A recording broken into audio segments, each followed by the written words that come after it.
Bonjour à toutes et à tous. C'est un plaisir pour moi de vous retrouver ce lundi, lundi 25 novembre 2024. Bienvenue dans l'actualité en débat de ce jour.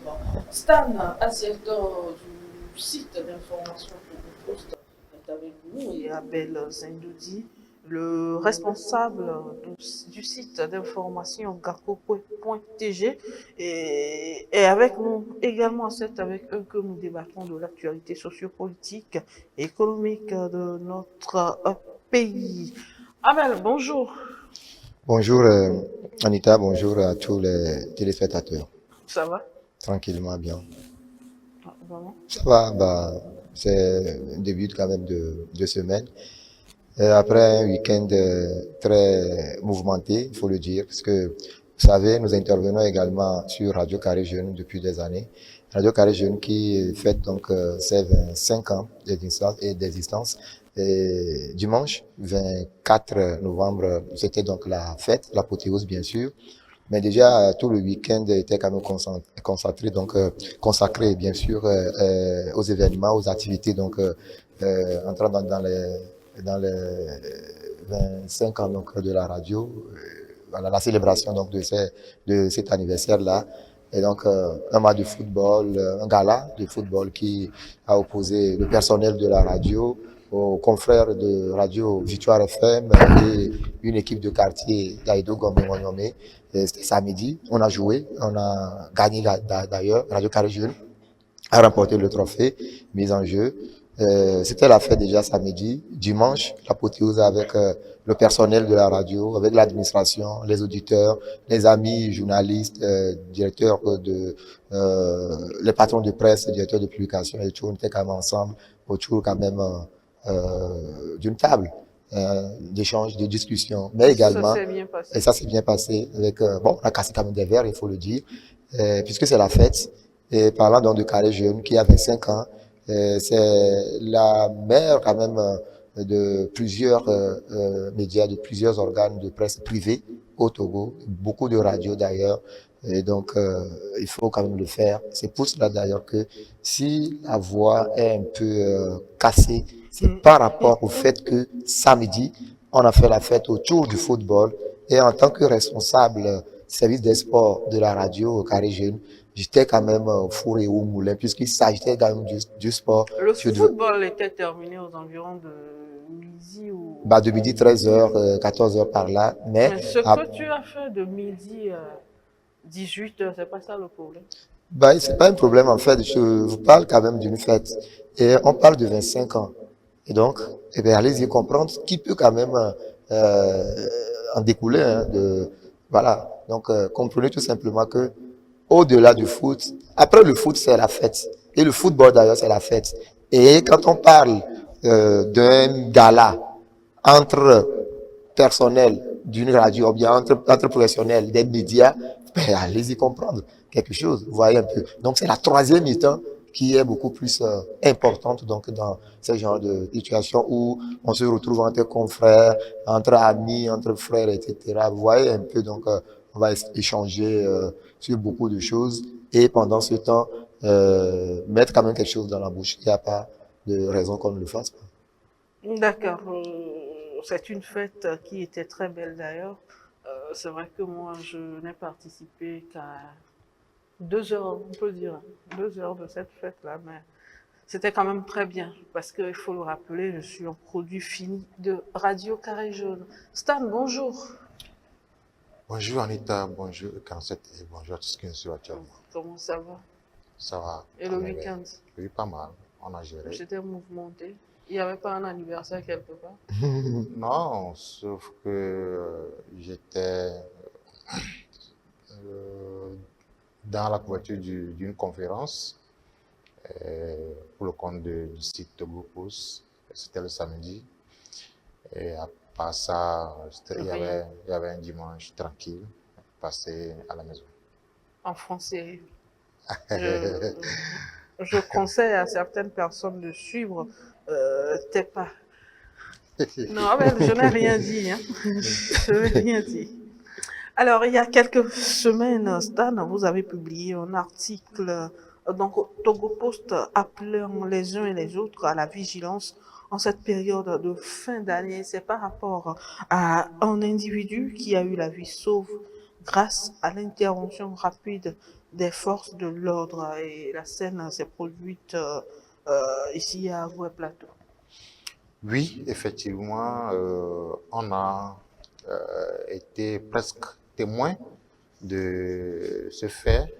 Il s'agissait d'un jeune homme d'une quarantaine qui, c'est un voleur. Il tentait de voler une moto Haoju. C'est au niveau d'Agoué Plateau, au carrefour Agoué Plateau. En face, au niveau de, qu'on appelle, à côté en tout cas de Q-Store, plus précisément. Et merci de faire la publicité gratuite. Bon, c'est une boutique qui n'existe plus. Et donc, la moto était garée à côté de cette boutique-là. Et le propriétaire était de l'autre côté de la route et prenait son petit déjeuner. Il venait à Imolu, comme on aime le dire. Et donc, à un moment donné, il a constaté que quelqu'un tentait de démarrer son engin. Il s'est précipité, il a laissé de côté sa bouffe, il s'est précipité pour aller vers en tout cas, la moto et le voleur. Tentant de retirer, de retirer sa moto des mains du voleur, ce dernier a commencé par le menacer avec le casque qui était sur la moto. Le voleur? Le voleur tentait, voulait... En pleine journée? Voulait, oui, en pleine journée, c'était dans la matinée, aux environs de 8h, 7h30, 8h. Donc, le voleur tentait de... Mais il est culotté, hein. À 8h, vous voulez prendre l'objet de quelqu'un, la personne vient, vous le menacez. Ouais, il voulait lui fracasser le crâne avec le casque. Sentant le propriétaire téméraire, en tout cas déterminé à reprendre sa moto, il a sorti un couteau de son sac, un sac qu'il avait en bandoulière. Il a sorti le couteau pour poignarder le propriétaire. Il a poignardé? Il n'a pas poignardé, il a tenté. Okay. Parce qu'il sentait que le gars, avec les menaces. Pendant ce temps, il n'y avait pas les passants? Il y avait des gens, mais le truc s'est passé dans une fraction de minutes, et donc, tout est allé vite. Et donc, c'est après avoir sorti le couteau que le propriétaire a commencé à crier. Et tout de suite, les gens sont mobilisés, que ce soit de l'autre côté de la route ou bien les aides-moi. Tout le monde, les gens se sont rassemblés dans une fraction de seconde. Et donc, le voleur s'est senti, en tout cas, en danger. Et donc, a laissé la moto. Il a pris la fuite. Il a traversé la route. Il a été cogné par un véhicule. Malgré ça, il s'est levé. Il a été encore cogné par une moto. Il s'est encore relevé. C'était pas son jour de chance. A traversé la route et a escaladé, tombé dedans. Et il était tombé dans c'était le mur d'une église. Il y avait une église là-bas. Il est tombé dedans. C'est là qu'il a été appréhendé par ceux qui le poursuivaient. Et donc, on voulait lui faire la peau. Il a eu la vie sauve parce que il y avait au niveau du carrefour des gendarmes qui étaient positionnés. C'est grâce à ces gendarmes-là que le voleur a eu la vie sauve. Sinon, il aurait été victime d'un lynchage. Et je pense que, malgré que il a été aux mains des gendarmes, les gens étaient déterminés à en finir avec lui. Bon, on a eu, en tout cas, le gars à qui appartient la moto, en tout cas, lui, il est parti avec sa moto. Pendant que nous, on était sur les lieux, le voleur était toujours là, blessé à plusieurs endroits, au niveau de la tête, au niveau des membres inférieurs et supérieurs. Puisqu'il a été cogné par deux hommes. Voilà. Et il était à terre, mais on sentait que vraiment, il n'en est pas bien. Donc, je ne sais pas, la police et les gendarmes qui étaient là attendaient en tout cas l'arrivée d'une ambulance pour l'évacuer. Et c'est ce qui s'est passé, c'était la semaine surpassée. Il y a 2 semaines, je pense. Il y a 2 semaines. Et donc, c'est un fait qui nous qui attire en tout cas l'attention de tout le monde. Parce que c'est vrai qu'à tout moment de l'année, il y a des vols, il y a des braquages, il y a des crimes que les gens commettent. Mais spécialement pour les moments de fête, ce genre de choses sont vraiment récurrentes. Et donc, c'est pour ça, nous, au niveau de l'adaptation, nous attirons l'attention de tout le monde, des lecteurs, de la population, pour qu'on puisse, pour que chacun multiplie, soit encore dans la vigilance. Parce que quelqu'un qui, habituellement, les voleurs opèrent dans la nuit. Qui demande une brésilienne de 800 000 comme ça. Il se dit, s'il arrive à prendre... En tout cas, ce sont des raisons qui poussent, en tout cas, certains garçons à commettre des... Il y en a. Il y a des garçons qui sont poussés par ce genre de raisons pour commettre, et ils commettent des bavures.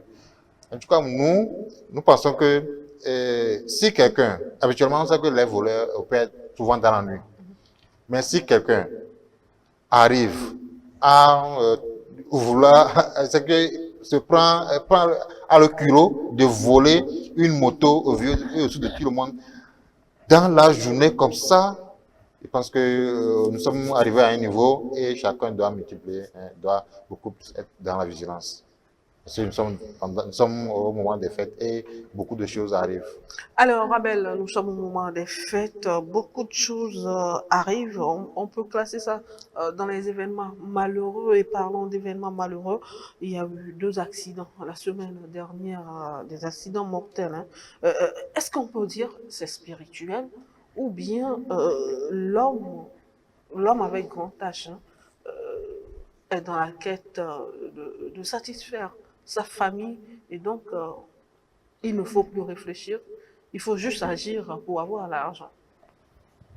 Bon, nous sommes en période de Parce que quand je fin dis ça, d'année. je me dis, quand tu prends ton engin et que tu roules à vive allure, peut-être que tu as un rendez-vous dans 5 minutes, tu ne penses plus à ta vie, c'est ce que tu vas prendre à ce rendez-vous-là qui est important pour toi. Donc, non, je crois que sur tous les plans, on peut quand même, on peut se dire tout simplement que l'année commence peut-être, on dira, en décembre. D'autres peuvent quand même vous dire que l'année commence en octobre. Pour d'autres, c'est en mars. Pour d'autres, c'est encore en juin, en juillet. Et donc, il n'y a pas de période spécifique pour être vigilant, pour être quand même prudent dans ce que l'on fait, dans ce que nous faisons. Les accidents de circulation, c'est tous les jours, presque tous les jours. Mais si la situation, en tout cas au niveau quand même des mois de octobre, novembre, décembre, c'est beaucoup plus visible.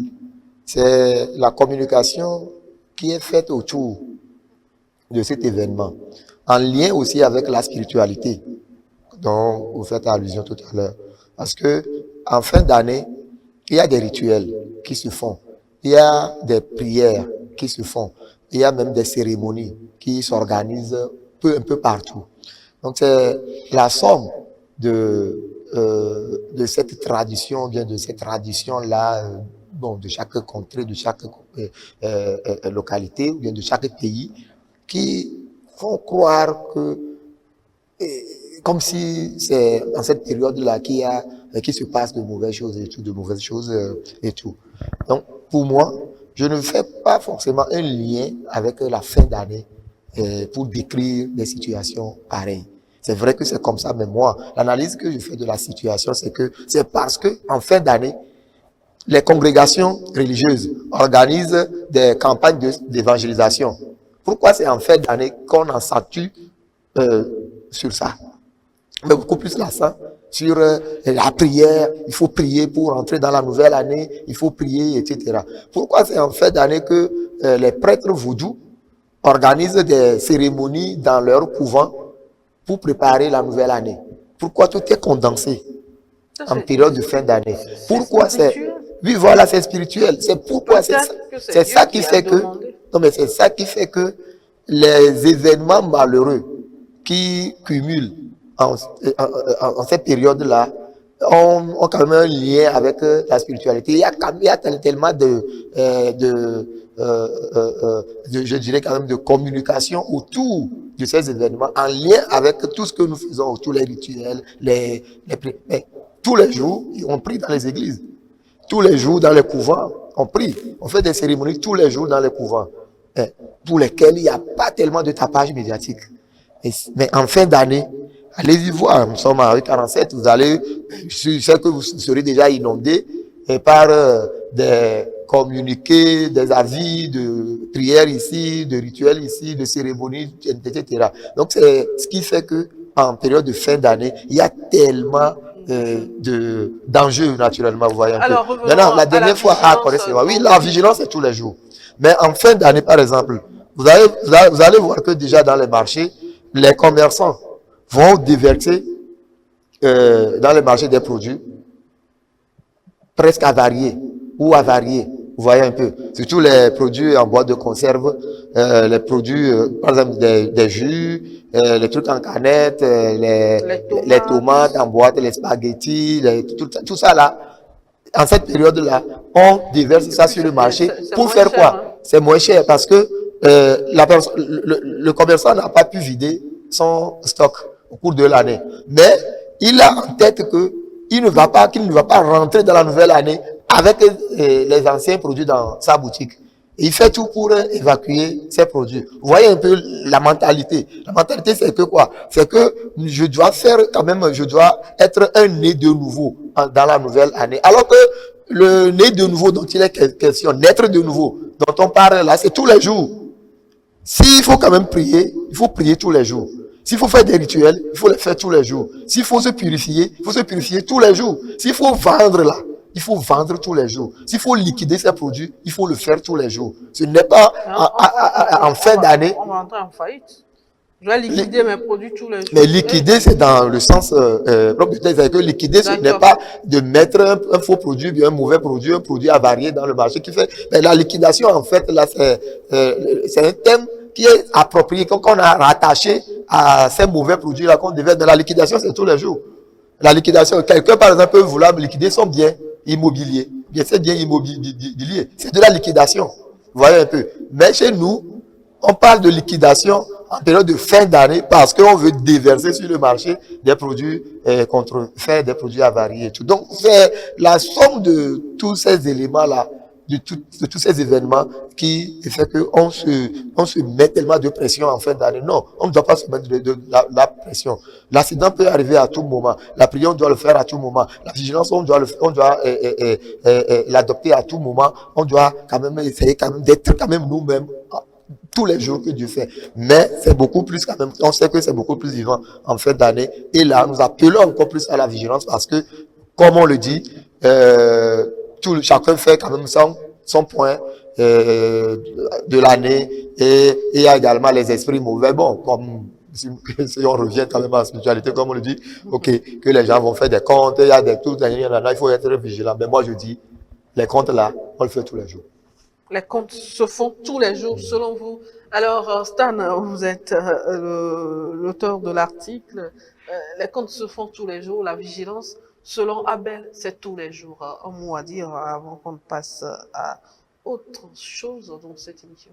Oui, je pense, je l'avais aussi dit, il faut qu'on soit vigilant tous les jours. Ce n'est pas parce que on parle de fête de fin d'année, bien, période de fin d'année que le moment est autre que les autres. C'est un moment, c'est nous qui avons donné une appréciation, une idée, une image à ce moment-là. Sinon, c'est un moment que nous vivons tous les jours. Change en période. Qu'est-ce qui change? Est-ce que le soleil se lève?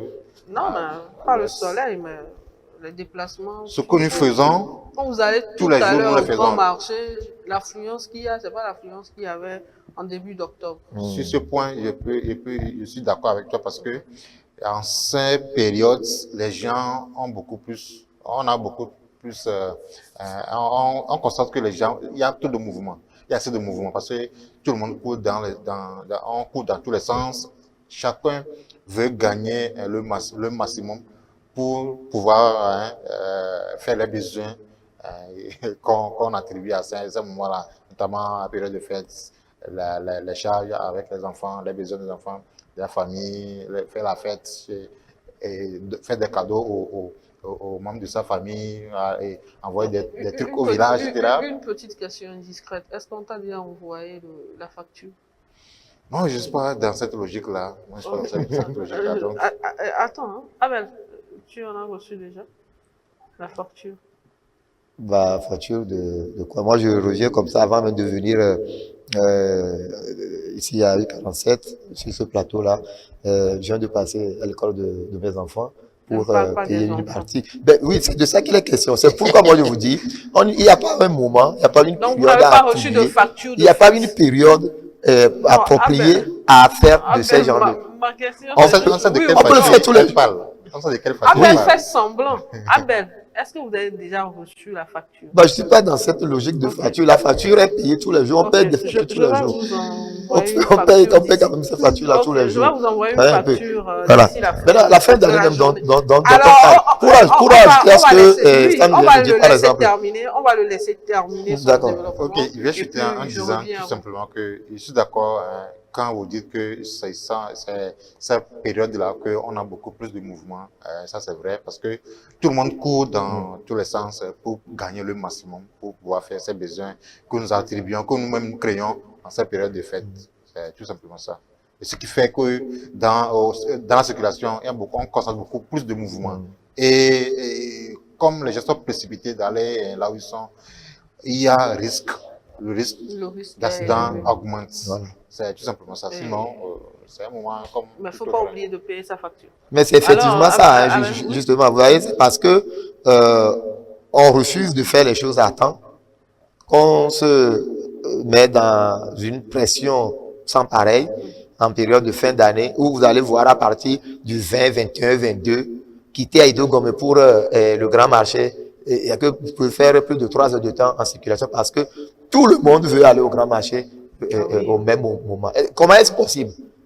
Comment est-ce possible sur une voie? C'est que sur 10 km, tout le monde. Et vous avez plus de 1000 voitures. Est-ce que c'est refusé de faire les choses à temps ou bien c'est par manque de moyens? Mais par manque de moyens, on trouve les moyens où le 20, 21, 22, 23, 24, 25, 26, 27 jusqu'au 20, 29. On fait des prêts pour fêter. Mais c'est de ça qu'il est question. Et on se met dans une situation compliquée et difficile. Vous voyez, dans les lacs, par exemple, la fête, la nouvelle année, dans les lacs, c'est PEP. Vous voyez un peu. Mais là, c'est déjà passé, c'est leur nouvelle année. Donc là, on ne parle pas. Déjà, les gains sont rentrés dans la nouvelle année. Avant que, maintenant, cette nouvelle année-là, c'est la nouvelle année du calendrier. Mais chaque contrée entre dans sa nouvelle année tous les jours. C'est que tous les jours, il y a la fête de fin d'année dans chaque localité, à chaque contrée. Je crois que c'est jusqu'à décembre, non? C'est jusqu'en décembre. Et vous voyez un peu. Donc, je crois sincèrement que nous devons quand même, à un moment donné, sortir de ce caca-là, de cette pression où on attribue une période à une situation donnée et tout. Mais tous les jours. Aujourd'hui, le gain, ou bien bon, le natif des lacs, par exemple, Vaughan, à vous, par exemple, c'est à Dinou-Cousin, c'est leur nouvelle année. Vaughan est rentré dans sa nouvelle année depuis. Vous voyez un peu. Bassar, avec la fête des Ignames, ils sont rentrés dans leur nouvelle année depuis. Atakpamé, Odontou, rentrés dans leur, ils sont dans leur nouvelle année. Donc maintenant, chacun a déjà sa nouvelle année. Mais pourquoi se mettre encore la pression sur une date du calendrier où on ne comprend même pas le fondement? Voilà un peu. Donc moi je me dis, on peut être quand même relax et tout. C'est parce qu'on se met la pression, qu'on court et qu'on ne se maîtrise plus, qu'on ne se contrôle pas, qu'on tombe dans des situations compliquées et tout. Vigilance. Et aujourd'hui, celui qui a les moyens peut commencer même par faire ses achats. Si c'est un sac de riz, vous pouvez l'acheter aujourd'hui et garder, le riz ne va pas se gâter avant décembre. On ne peut pas attendre le 31 pour aller au marché acheter. Si tu as l'argent aujourd'hui, tu peux acheter ton sac de riz déposé. La bête même que tu veux immoler le jour-là, Ouais. On peut quand même préparer ça. Et si on volait ça? Qui va voler? Hein? Qui a volé la moto? Il n'a pas pu voler la moto. Alors, autre sujet dans cette émission, mais quand même, nous appelons les uns les autres à la vigilance sur les voies. Le 25 décembre, c'est juste une journée, mais un accident de circulation, une fracture, c'est des mois. Et vous restez inactif. Voilà tout ce qui va avec quand vous êtes inactif. Votre compte, ça chute seulement. Vigilance sur les routes. Autre sujet, tournoi de fraternité ghetto, première édition. Ah ben, je déteste quand je parle du tournoi fraternité et tu te mets à rire. Je n'aime pas. La première édition, la finale de la première édition plutôt, c'était la dernière fois. Et c'est Lyon FC de Legbasito qui est champion de cette édition. Abel qui a suivi ce tournoi du début jusqu'à la fin. Si à la fin il m'a abandonné dans un lieu que je déteste et ce qui doit venir, ce qui doit se passer, c'est passé. Alors Abel, dites-moi, vous qui avez suivi ce tournoi du début jusqu'à la fin, est-ce que les objectifs sont atteints ou bien nos amis de l'autre côté, à la fin de ce tournoi, vont retourner dans leur palais? Ou bien, comme ils l'ont promis, j'étais quand même à une conférence de presse, ils ont promis, il y en a qui disent qu'ils veulent apprendre un métier, il y en a qui disent qu'ils veulent faire du football une profession. Est-ce que ça continue comme ça? Les promoteurs peuvent se dire que nous avons sauvé des gens de la société, ou bien carrément à la fin, dimanche dernier, là, nos amis sont retournés dans leur palais. Je crois que c'est la première édition de ce tournoi. Et nous, au niveau de gakogo.tg, un organe de presse qui a suivi de bout en bout le déroulé donc de cette compétition. Et on peut quand même également se dire ouvertement et dire clairement que nous étions un peu plus proches de l'organisation de cet événement. Et au final, nous pouvons dire à notre niveau en tant que médias que nous avons joué notre partition en informant donc nos lecteurs, le public sur ce qui se fait. Et également non, mais au-delà de ça, vous étiez comme un observateur, vous avez naturellement l'évolution de la chose. Oui, j'en viens. J'ai sympathisé avec un d'entre eux. Hein. Bah oui, ben vous savez, comme je le disais la dernière fois dans ce studio, parlant donc des PVVIH, où je disais que nous les côtoyons tous les jours, nous vivons tous les jours avec eux. Nos amis qui sont dans les ghettos sont nos frères, sont nos sœurs, et nous vivons tous les jours avec eux. Et donc, et nous sommes quand même contraints de collaborer, de vivre avec eux. Le danger est permanent. Le danger est permanent et si jamais nous ne faisons pas attention à ce que nous disons, ce que nous faisons autour de nous et avec nos proches, nous risquons vraiment d'être surpris désagréablement un jour. Lors de la conférence de presse d'avant-match, d'avant la finale, c'était quand même une première dans l'histoire de ces événements, de ces activités ou bien de ces organisations des tournois de foot de quartier. On dit qu'un organisateur fait organiser une conférence de presse d'avant-match. C'est lors des grands événements, même le championnat national du football de première division au Togo, on n'organise pas de conférence de presse avant match.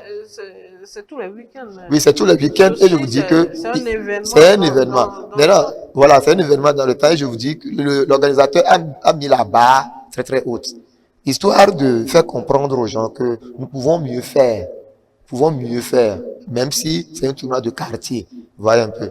Et au moins, après ce que après donc, cette finale-là, nous sommes allés encore vers les organisateurs. On leur a posé la question à savoir si les objectifs sont atteints. Ils nous ont dit que les objectifs sont véritablement atteints parce que sur le plan sportif, les garçons ont montré de quoi ils sont capables. En amont, dans les ghettos, quand ils ont fait donc le tour, la prospection, les enquêtes préliminaires dans les ghettos, c'est une soixantaine de ghettos qu'on a pu dénicher, qu'ils ont pu dénicher donc dans le Grand Lomé, mais une vingtaine a accepté et participer à cette compétition pour la première édition parce qu'il y a encore des préjugés. Et les gens se posent la question de savoir si ces gens-là ne sont pas venus nous espionner, s'ils ne sont pas venus nous exposer. Et donc, il y a pas mal de ghettos en tout cas, dont les organisateurs, bien les dignitaires n'avaient pas voulu collaborer donc à cette première édition. Mais la vingtaine qui a collaboré, d'entrée, l'enquête préliminaire, comme je le disais, a montré que dans les ghettos, il y a deux activités phares qui intéressent mon frère et ma soeur du ghetto.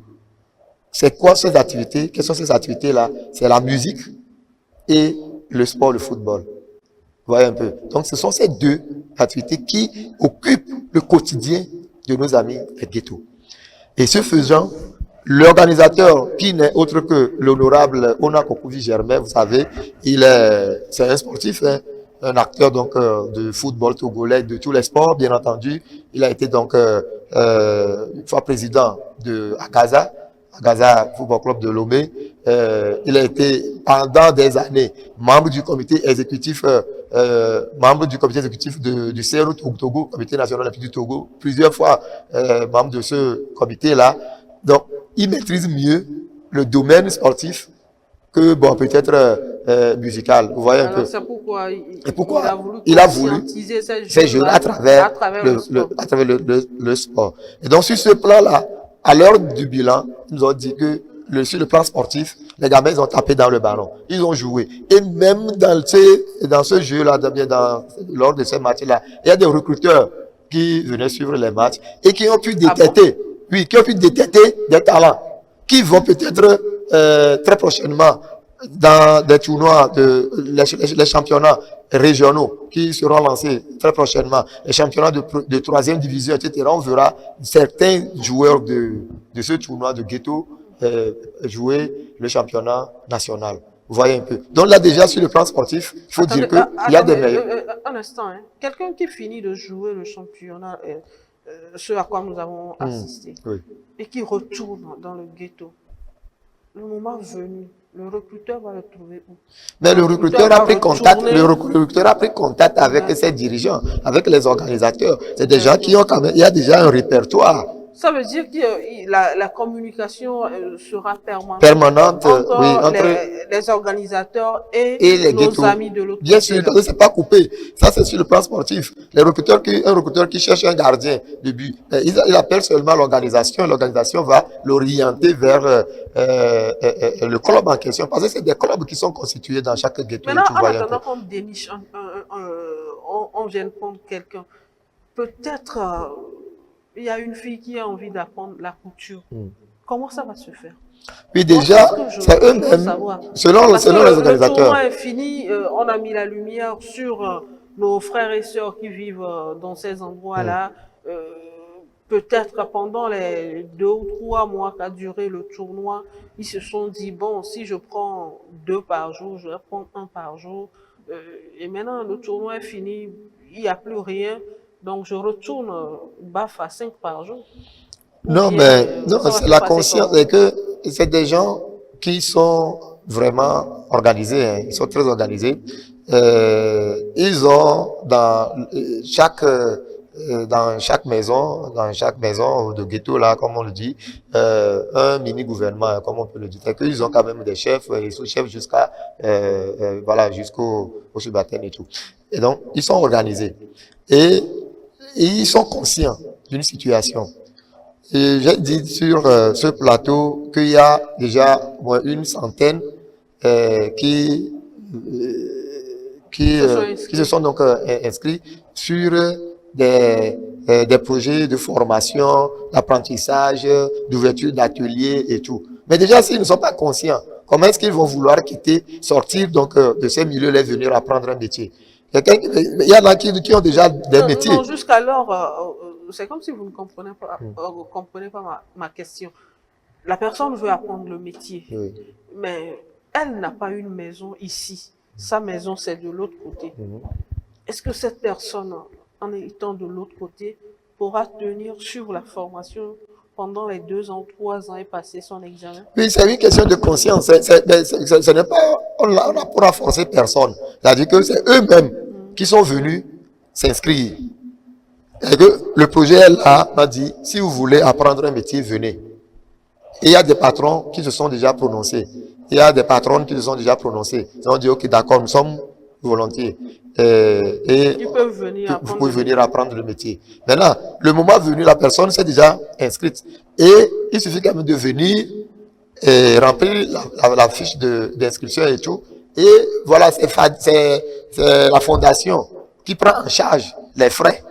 Tous les frais de formation du pas début, d'hébergement. du début à la fin. Même si dans ce cas, si la personne n'a pas d'hébergement, je crois que la fondation, en mettant en place ce projet, doit avoir quand même les moyens nécessaires pour subventionner également les logements de ces gens. Parce que l'idée, c'est de sortir de ces gens-là de leur ghetto et pour leur réinsertion dans la société, vous voyez un peu, parce que ils veulent revenir à la maison. Mais retenez bien, quand on parle de ghetto, des gens, ils vivent dans les cimetières, ils vivent dans les marchés, ils vivent dans la rue, ils vivent à la plage.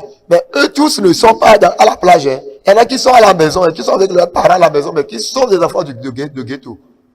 C'est qu'il faut quand même, lever l'équivoque là-dessus. Ce n'est pas que tous ceux qui sont venus jouer sont dans la rue, ont quitté la rue pour venir jouer. Il y en a qui sont à la maison, qui vivent dans leur... il y a des maisons même transformées en ghetto.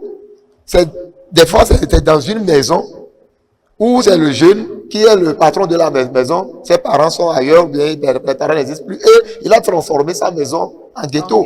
Et donc, ils vivent dans la maison, ils vivent chez eux à la maison. Les gens qui travaillent, ils font la pêche. Ceux qui sont à Katanga, par exemple, la plupart de ces gens-là, c'est la pêche qu'ils font. Ils font la pêche, ils vendent du poisson. Mais c'est des gens qui ont des numéros, non? Ils voyagent, ils vont au Ghana, ils reviennent, ils vont au Bénin, ils reviennent. Ils font des affaires. Et il y en a qui sont bien sûr, mais ils vendent du poisson. Et il y en a qui vendent, qui fabriquent des petits trucs, des sacs, des chaussures qu'ils vendent tous les jours. Il y en a qui fabriquent des balais. Il y en a qui sont des pousseurs de charrettes au grand marché de Lomé. Il y en a qui sont des portefeuilles au grand marché. Il y en a, voilà. Donc, c'est des gens qui travaillent. Ils vont manger quoi? Ils travaillent. Sauf que leur vie n'est pas confort, c'est que ce n'est pas la meilleure des vies, en tout cas la meilleure vie, puisqu'ils habitent la plage. Je reviens à vous tout à l'heure, Abel. Voilà. Dites-moi, Stan, vous êtes dans un atelier. Je prends un exemple terre à terre. Vous êtes dans un atelier, vous êtes peut-être l'apprenti numéro 1, et puis 2 jours après, votre patron ramène 2 personnes et vous aurez suivi les discussions. On dit, ces personnes-là, ils ont quitté, j'aime pas trop le mot ghetto, parce que ça fait peur. Ils ont quitté l'autre côté pour venir apprendre. Quelle sera votre réaction? Votre toute première réaction? Oubliez que vous avez été journaliste, vous avez suivi une formation qui dit que ces personnes-là, on ne devait pas les mettre de côté parce que ce sera un danger pour notre société et autres là. Quelle sera votre réaction? D'abord, ce sera une réaction de méfiance. Tout d'abord, quand j'apprends que cette personne-là, bien, ces gens-là viennent directement du ghetto, d'abord, il y aura de la méfiance. Mais je pense que, vu que nous sommes obligés d'être sur le même toit, de travailler au même endroit, de travailler ensemble, avec le temps, on essaiera de se connaître ici, je vois que, bon, malgré que ce gars descend de ghetto, son comportement hein, envers l'autre est appréciable, il n'y a pas de souci. Ça effacera la méfiance hein, qui était là quand il était arrivé, tout simplement. Mais je pense que ils sont des gens comme nous, ils ne sont pas des zombies, hein, ils sont des gens qui sont comme nous. Ils sont, sauf que il y en a hein, parmi eux qui n'ont pas bénéficié de, du soutien, hein, comme Du soutien de qui? bon, Quelqu'un du qui sein sort de la famille, il y a des gens qui sont là-bas parce qu'ils ils ont perdu tôt leurs parents, ils n'ont pas eu de tuteur, ils étaient là à se chercher. Et donc, à un moment donné, là où ils ont trouvé refuge, ce sont les ghettos.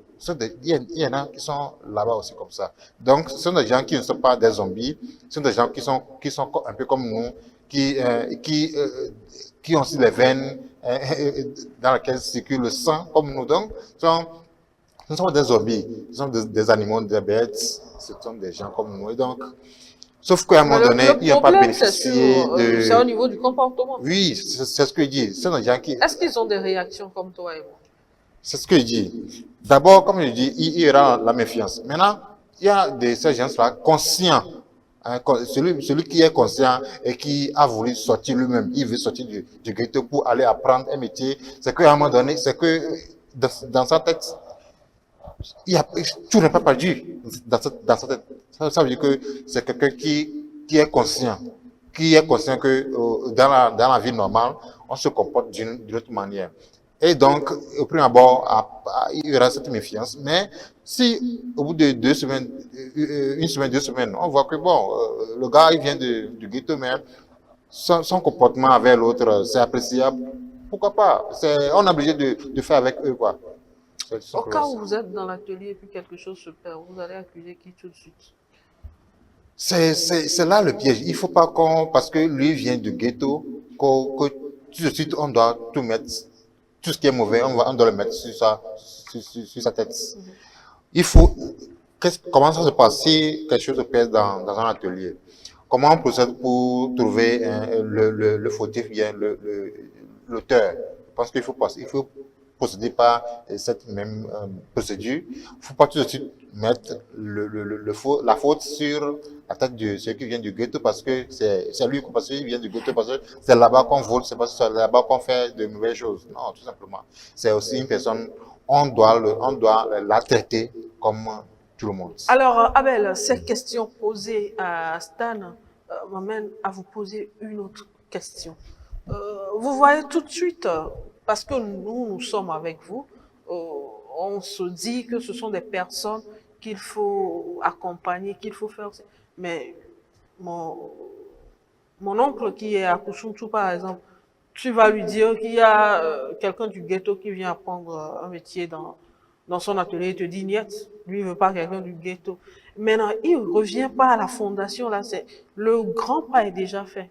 Maintenant, de continuer pour une bonne insertion de ces personnes-là avec une formation pour que la population se mette dans la tête que ce ne sont pas des gens à proscrire. Parce que quand j'ai discuté avec quelqu'un la dernière fois, la personne me dit le fait de les considérer comme des sous-hommes, c'est plutôt ce qui constitue un danger pour la société. Faut-il pas mettre, la fondation ne peut pas faire un autre projet pour mettre dans la tête de tout un chacun que ce sont nos frères et que nous devons les accepter? Je crois que ce projet Fraternité Ghetto répond déjà à cette problématique-là que vous êtes en train de poser. Veut dire que au cours de ce tournoi qui vient de s'achever, il y a eu quand même un jumelage entre d'abord les ghettos et entre la société, bon, entre griffes normales et nos amis les ghettos. Sinon, hier, moi je ne pouvais pas côtoyer, collaborer, discuter, échanger, interviewer, aller dans les ghettos, faire des enquêtes, voilà, faire des reportages avec nos amis là facilement. Vous, personnellement, vous n'aurez pas quand même, voilà, aussi, c'est assez facile d'aller et discuter, échanger avec nos amis de ghetto. Vous voyez un peu. Et donc, c'est déjà une solution, en tout cas, un pas vers cette initiative de conscientisation de la société. Mais déjà, la société est en train d'être, voilà, conscientisée sur la question. Ça voudra dire que chaque famille a un enfant de ghetto. Dans chaque famille du Togo, dans chaque famille du Togo, il y a un enfant de ghetto. Comme la dernière fois, quelqu'un disait, on parlait de la prison, et que la personne disait, je ne sais pas si c'est dans un débat, où la personne dit que si nous ne travaillons pas pour améliorer nos prisons, c'est que nous faisons du mal sans le savoir. Parce que dans chaque famille, il y a un prisonnier. Dans chaque famille, il y a un prisonnier. Même si c'est pas, on parle de Zindodi. Si aujourd'hui, un Zindodi n'est pas en prison, un membre, c'est que de la famille, soit de deuxième génération, je ne sais pas comment ça se passe, mais c'est-à-dire qu'il y a des familles alliées. Il y a des familles alliées. Je ne peux pas dire aujourd'hui que dans mon village, dans mon quartier, il n'y a pas personne de mon quartier qui est en prison. C'est pas possible. Vous voyez un peu. Et donc, il y a forcément un lien. Soit c'est un frère que tu connais, c'est un ami que tu connais, c'est un collègue, c'est l'ami de ton ami, de quoi qui a fait. C'est comme ça, ça se passe. Et donc, ça veut dire que dans les ghettos, quand on parle de ghetto, je vous dis, votre enfant peut sortir de l'école. Il peut sortir de l'école et aller dans un ghetto, revenir à la maison. Le ghetto, ce n'est pas un quartier. Il n'y a pas de quartier au Togo appelé ghetto. Est-ce que vous connaissez un quartier qu'on appelle ghetto? Non. C'est un nom qu'on attribue à un clan. C'est un clan seulement, c'est un groupe. Et là, on se dit, ok, je suis un enfant de ghetto. C'est comme on dit enfant de la rue. Est-ce qu'il y a un quartier appelé la rue à Lomé? Non. Mais les enfants de rue, c'est des gens qui vivent comme ça. Dans les marchés, par exemple. Le marché, si l'enfant dort sous les hangars et sous les tables, après que le marché est fermé, le garçon qui dort là-bas, ce n'est pas un enfant du marché, c'est un enfant de ghetto. Vous voyez un peu, un enfant de rue, un enfant de ghetto. Donc c'est une appellation. Ce n'est pas un quartier, ce n'est pas une zone où on va dire, non. Katanga, c'est un quartier. Mais et on dit ghetto FC de Katanga. Ça veut dire que dans là-bas, il y a un clan, il y a au moins 10 à 20 personnes qui sont de ghetto, qui sont là-bas. Ils ont créé leur clan. Ah, Legbasito ici. Maintenant, Legbasito, c'est un ghetto? Non. Mais il y a un club qui s'appelle Lyon, FC de Legbasito, dont les membres qui composent le club. Vous savez souvent que certains quartiers, quand on appelle le quartier, tout de suite, ça saute aux yeux. Exemple de Katanga, par exemple. Parce que c'est un vieux quartier. On dit, je viens de Kodjoya Kopé. Tu tiques un peu. Voilà, tu tiques parce que là-bas, bon, il y a le ghetto là-bas.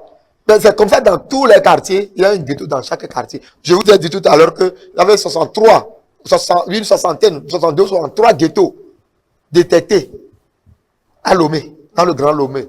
Mais on a vu que 20 qui ont accepté, une 21, 24, et ont accepté participer. Maintenant, la quarantaine, les 40 autres ghettos. On fait quoi de ces gens-là? Mais la dernière fois au stade municipal, le dimanche, vous avez vu comment, vous avez vu le bond. La foule, tout ça là sont dans les ghettos.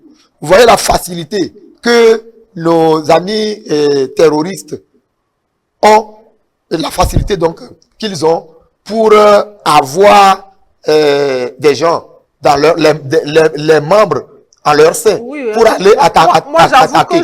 C'est pourquoi je n'avais pas fait le lien rapidement. Il faut faire le lien. Mais il faut faire le lien avec un responsable la dernière fois que j'ai compris que le danger il y a permanent. Un danger très permanent. Et voilà. Et donc, si on ne sort jamais des ghettos pour leur dire, attention, vous n'avez pas votre place dans un mouvement terroriste. Vous n'avez pas votre place dans un groupe djihadiste. Vous n'avez pas votre place là-bas. Vous êtes avec nous. Vous venez animer des émissions avec nous ici à E47. Vous venez à la radio régionale animer des émissions avec nous. Vous venez quand même, on va vous tendre nos micros, vous allez parler dedans. La dernière fois, est-ce qu'ils n'ont pas parlé dans votre micro?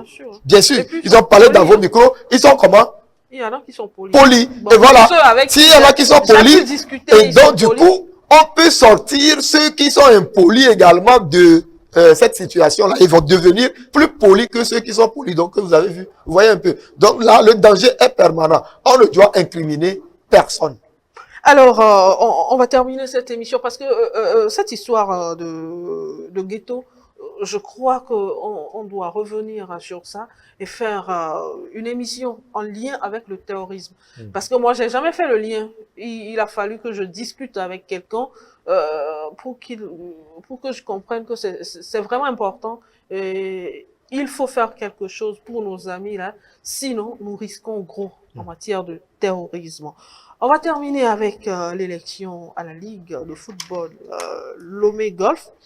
La commission recours de la FTF qui a annulé le 16 novembre dernier les résultats des élections de l'Assemblée générale de la Ligue régionale de football Lomé Golf. Stan, qu'est-ce qui n'a pas marché?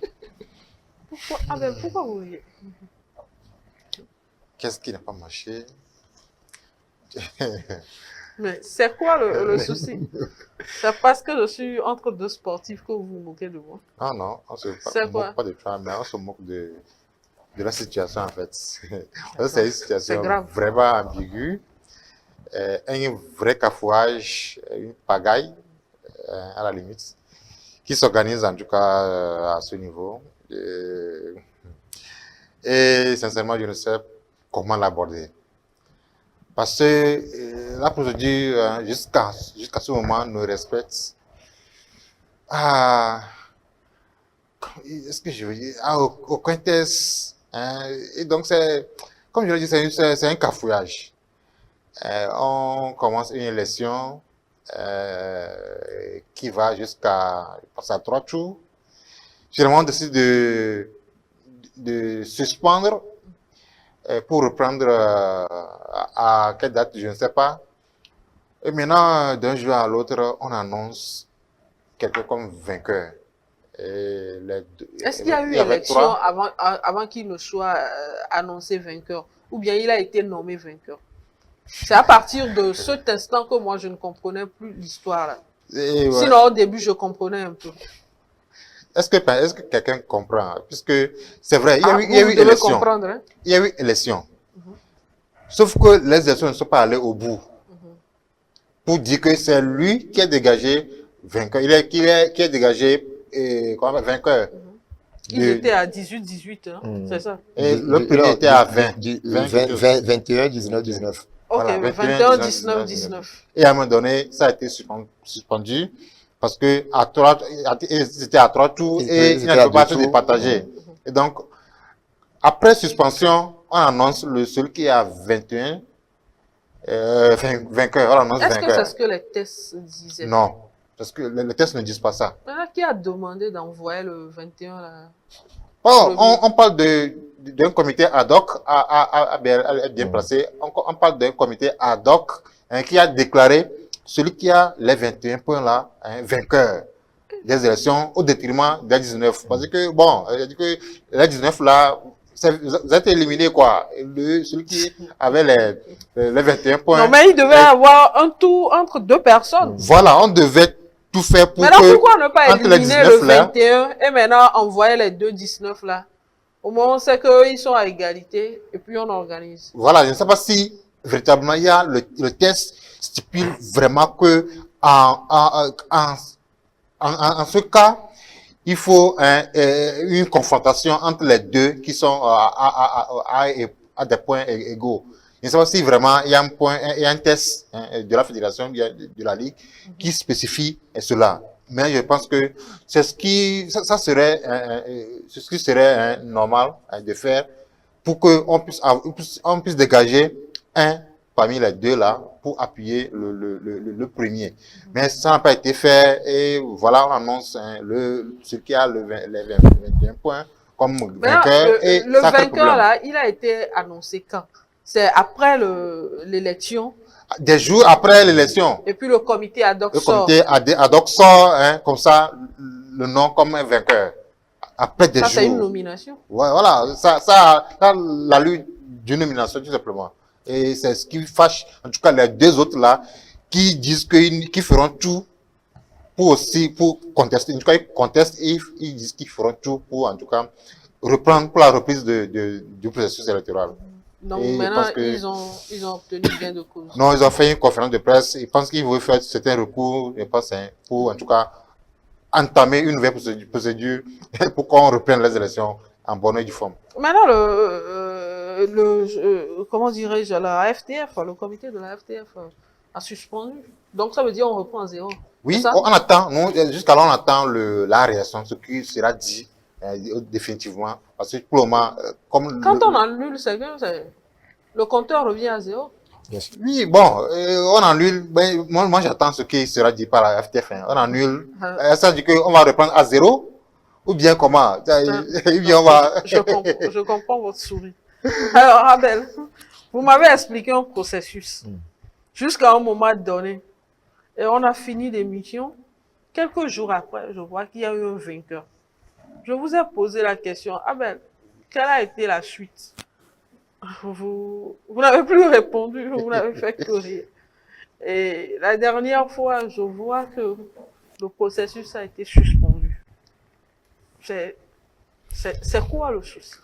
Non, mais le souci, c'est le non-respect des engagements pris, et le non-respect des statuts, des tests qui régissent donc le fonctionnement de la chose sportive au Togo. C'est tout. Parce que c'est clair, comme on le sait bien, il y a eu élection et les tests de la Ligue disent clairement que autant de fois que l'élection, que quand il y a plus de candidatures, on poursuit l'élection jusqu'à ce qu'on ne retrouve deux personnes, bien deux candidats en lice. Ça voudra dire quoi? Ça voudra dire qu'on avait 4 candidats au premier tour, puisqu'on élimine par le plus petit, celui qui a le plus petit nombre de points. Et le dernier, au premier tour, le dernier avait 8 points.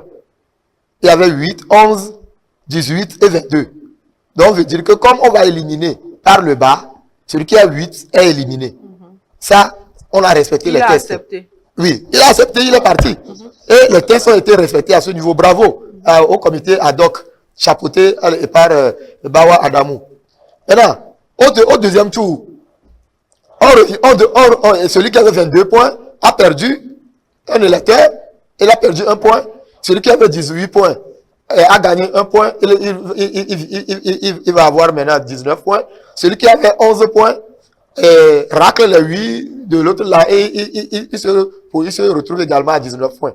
Donc, on a 21, 19, 19. Le match est serré. Le match est serré. Maintenant, le match est serré, mais il n'y a pas encore de problème parce que les tests sont clairs. Les tests disent que autant de fois que l'élection va se poursuivre, qu'il faut éliminer par le dernier. Ah, 19, 19. 19, 19. On n'a pas un dernier, donc on continue. Puisque les tests sont Vous faites clairs. quoi? Moi, je n'ai pas voté. Hein. Les tests là, je ne suis pas un acteur de la Ligue. Je n'ai pas voté. Ce sont eux-mêmes. Hein. Ceux qui violent ces tests-là, ce sont eux-mêmes qui ont voté le test-là. Même s'ils n'ont pas voté, si on prend un test, ou bien des tests qu'on vient vous imposer, vous avez accepté ce test-là, c'est vous-même. C'est que ce sont les acteurs de la Ligue, là, ils ont voté pour ce test-là, non? Et donc, quand vous votez un test qui se retrouve contre vous, vous souffrez et vous exécutez. Maintenant, c'est 19, 19, 21. Maintenant, les gens sont partis. Non, normalement, il ne devait pas partir. Il ne devait pas quitter la salle. Il devait, même si jusqu'à maintenant, et ils ont continué parce que c'est eux-mêmes, ils ont fait leur test. Maintenant, ils ont tout fait. Je ne sais pas de quelle décision il était agi. Il s'est donc agi naturellement. Et le président du comité ad hoc, chargé de la solution de ces élections-là, M. Adamou. M. Adamou, c'est l'ancien directeur national des sports, en service au ministère des Sports et des Loisirs, il a été remplacé tout récemment et il est venu donc au niveau de la fédération de football, devenu un fonctionnaire de la fédération, vous voyez un peu. Et donc, c'est lui qui a pris la tête de cette commission-là. Et lui, normalement, c'est lui qui devait taper du poing sur la table et dire non, les tests doivent être respectés. Je ne sais pas de quel ordre il était question où on a dit, on suspend les élections. D'accord, on suspend pour reprendre là où on s'est arrêté. C'est ce qu'il a dit dans les interviews. Vous allez voir sur le site d'Akogo.tg, on a repris ces interviews. Il a bien dit, c'est là où On s'est arrêté qu'on va reprendre, qu'on va poursuivre le truc. Quelques jours après, la même personne qui nous a dit, on va reprendre là où on s'est arrêté, lui-même, il sort une décision, il signe. Michel Amou sort une décision, il signe. Que c'est le 21 qui gagne. Comment est-ce que vous allez nous dire dans la salle que celui qu'on va reprendre là où on s'est arrêté, et après, sur la base de quel test maintenant, vous sortez encore une décision pour nous dire... Les tests ont été changés. Je ne sais pas comment est-ce qu'on peut changer les tests quand il n'y avait pas eu assemblée générale. Vous voyez un peu, c'est pas possible. Et donc là, on sort une décision, on dit que c'est le 21 qui passe. Et les gens commencent pas à fêter. Il dit, mais comment est-ce que vous pouvez fêter cette histoire-là? 21, ils ont fêté leur nomination. Oui. Hein? Et là, Dakogo a encore sorti un article là-dessus. On s'est posé une question. Et on leur a posé la question. On a posé cette question-là à tout le monde, au monde entier, pour savoir si c'était une élection ou une nomination. Ils ne nous ont pas répondu. Et quelques jours après, les deux autres candidats qui ont été... Non, il y a eu élection jusqu'à ce qu'ils arrivent à 21. Mais je crois qu'à partir du moment où ils sont sortis de la salle, et puis on place, on annonce quelqu'un vainqueur, sans respecter les tests, c'est qu'il y a une nomination. Voilà, et moi, je donne ma réaction de fan.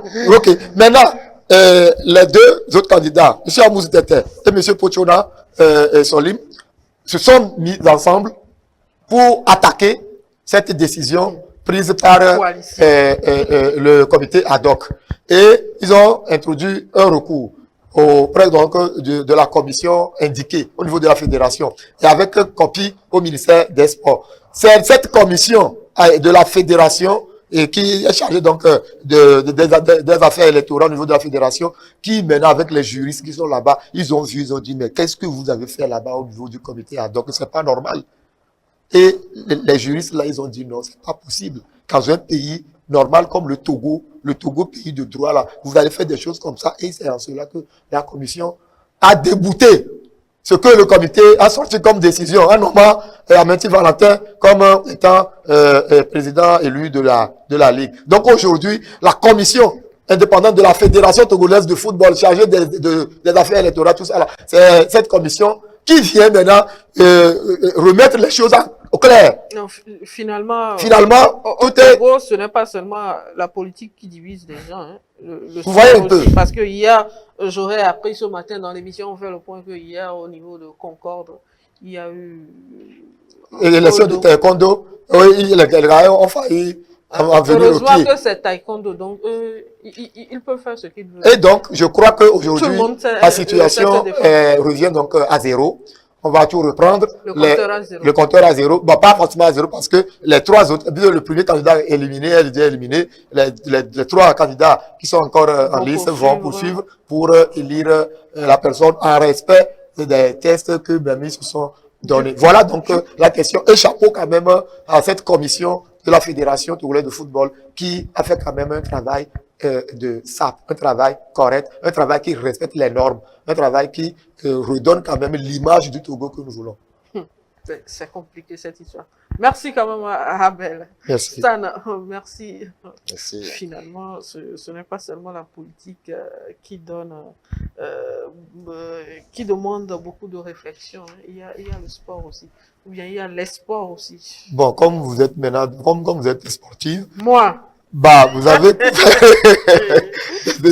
c'est parce que c'est un sujet d'actualité. Ah oui? Parce qu'on ne peut pas comprendre une élection qui se déroule. Et après, on vient sortir, on vient annonce les résultats dans une salle. On annonce le vainqueur sans élection. Merci Stan, Abel, merci. Oui, du courage à vous sportifs. Merci. Je n'aimerais pas être à votre place. Chers téléspectateurs, merci. On se retrouve jeudi à partir de 9h. Au revoir.